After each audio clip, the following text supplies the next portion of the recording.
এই মুহূর্তে চট্টগ্রামে আছেন সহকর্মী শফিকুল আলম, সরাসরি যাব তার কাছে। শফিক,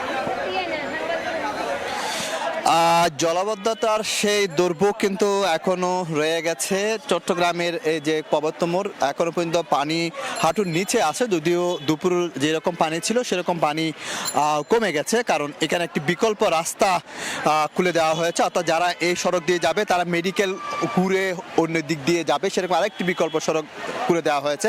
তারপরে যেটি এই তো গুরুত্বপূর্ণ একটি সড়ক, সেক্ষেত্রে মানুষের জটলা বেশি, কারণ এটি হচ্ছে চট্টগ্রামের গুরুত্বপূর্ণ সড়ক। এখানে বেশ কয়েকটি বেসরকারি হাসপাতাল রয়েছে, চট্টগ্রাম মেডিকেল কলেজ হাসপাতাল রয়েছে, সেজন্য একটি মানুষের জটলা।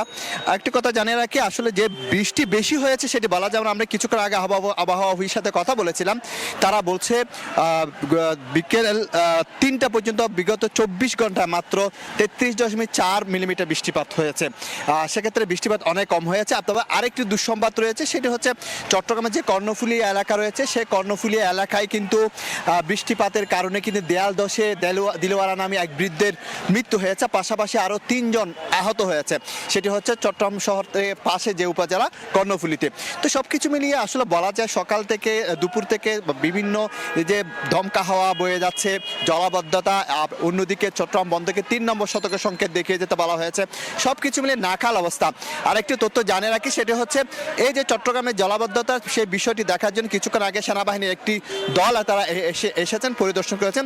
এবং আমরা শুনেছি ঠিক 6:30টার দিকে স্থানীয় সরকার প্রতিমন্ত্রী মীর শাহ আলম তিনিও কিন্তু এই ঘটনাস্থলে আসবেন।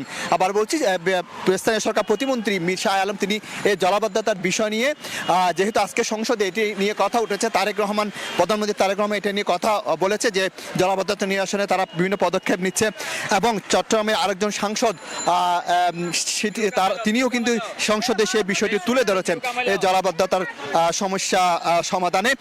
সেক্ষেত্রে কিন্তু স্থানীয় সরকার প্রতিমন্ত্রী কিছুক্ষণ পরে কিন্তু এই এলাকায় কিন্তু আসবেন এবং এসেই তিনি জলাবদ্ধতার এই এলাকা পরিদর্শন করবেন। পাশাপাশি তিনি চট্টগ্রাম সিটি কর্পোরেশনে গিয়ে সেখানে বিভিন্ন সংস্থার সাথে কথা বলবেন। সংস্থার সাথে কথা বলে হয়তো একটি সিদ্ধান্তে আসতে পারে জলাবদ্ধতার নিরসনে আসলে কি করা প্রয়োজন এবং সেই করণীয় নিয়ে কথা বলবেন। এই ছিল আমার কাছে সর্বশেষ তথ্য। চট্টগ্রাম থেকে শফিকুল আলম। জ্বালানি তেলের পর এবার দেশের